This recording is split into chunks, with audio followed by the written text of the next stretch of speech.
Masaganang buhay at magandang araw po sa inyo lahat. Update lang po ako sa ating second batch na load, no? Ito po yung direct sowing, no?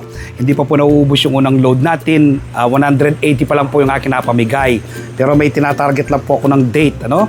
Kapag dumating na po yung date na yon ay i-dispose ko na po lahat yung natitira pa dyan. So dito po muna tayo ngayon. Direct sowing po ito. 5 days pa lang po mula nung may sow, no? Ito pong ating 550 heads of Olmeti variety of lettuce courtesy of Sir Fernando Algoso ng Alfreyas Hydroponics and Garden. Yung pong Nutri-Hydro na ginagamit natin, nutrient solution, galing din po kay Sir Fernando Algoso. At yung iba pong supply naman like Biocalmag, Subamo, Bebas, phosphoric acid, galing naman po kay Sir Chris Tuazon. Yung pong gusto magpa-customize ng ganito kagandang greenhouse, i-text nyo po ako sa 0917-867-5197. Huwag pong tawag, text lang po. Dadalin ko po kayo sa tamang tao na gagawa lang yung dream greenhouse. Nang sa ganon, ay hindi po kayo mabudol. So ngayon po ay i-short tour ko po kayo dito sa ating balcony smart garden. Ayun po, lalaki na nila, oh, di ba? 5 days pa lang po yan.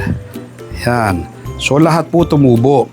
Wala pong hindi tumubo. Lahat po sila. Ang lapong patlang, oh. Walang tulak kabigin. Yan. Meron din po tayo sa styro box. Ayan po, tubo po sila lahat, oh. Di ba?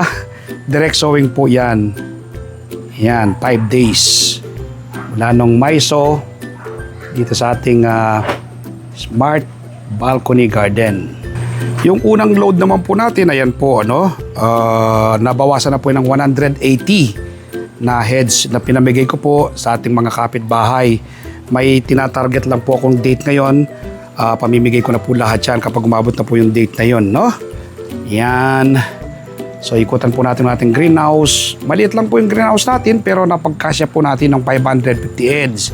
Kasi po napakaganda ng pagkakagawa ng ating greenhouse. Paikot po siya, no? At hindi po siya slant, patuwid po siya, no? Yung gitna, lamesa, 6 na layer, no? Tapos pwede mo po siyang ikutan, ayan, paikot. Ayan, ganda po ng ating lalaki po. Tingnan niyo po, gaano po kalaki, oh. Mahigit kalahating kilo na po ngayon. Nakukuha po tayo ng isa. Ayan, tingnan niyo po, mahigit kalahating kilo na po ngayon ng timbang nila. Grabe, tingnan nyo po. Ay, nakakatuwa po, nakaka-amaze, oh. So, tingnan nyo po yung lettuce natin. Talaga naman, green na green, ano? Sariwang-sariwa talaga. Ang ganda pong tingnan nila, oh. Kahit tawakan mo po sa ibabaw, oh. Siksik sila, siksik, no? Ito pong ating greenhouse, may sarili po siyang solar fan. Ayan po yung solar fan. Meron po siyang, ay, nakasindi na yung ating, ating solar light, no? So, ayan po yung ating mga tanim na lettuce dito po sa ating balcony smart garden. Kaka-amaze po, ang lalaki na po nila. Kalahating kilo may get bawat isa. Sa timbang po na kalahating kilo bawat isa, minus po yung cups, no?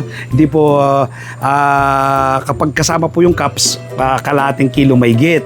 Minus yung cups po, 200 grams po yung cups. So may get 300 grams na po yung bigat, no? Timbang ng ating mga tanim na lettuce. 37 days. 37 days po, napalaki natin ganyan. Kasabay po ng aking journey sa hydroponics journey at ang ating mentor, si Sir Fernando Algoso. Muli, yung gusto pong magpo-customize ng greenhouse, i-text nyo po ako sa 0917-867-5197. Dadalhin ko po kayo sa tamang tao na gagawa ng yung dream greenhouse para hindi po kayo mabudol. Happy farming po. Bye-bye. God bless.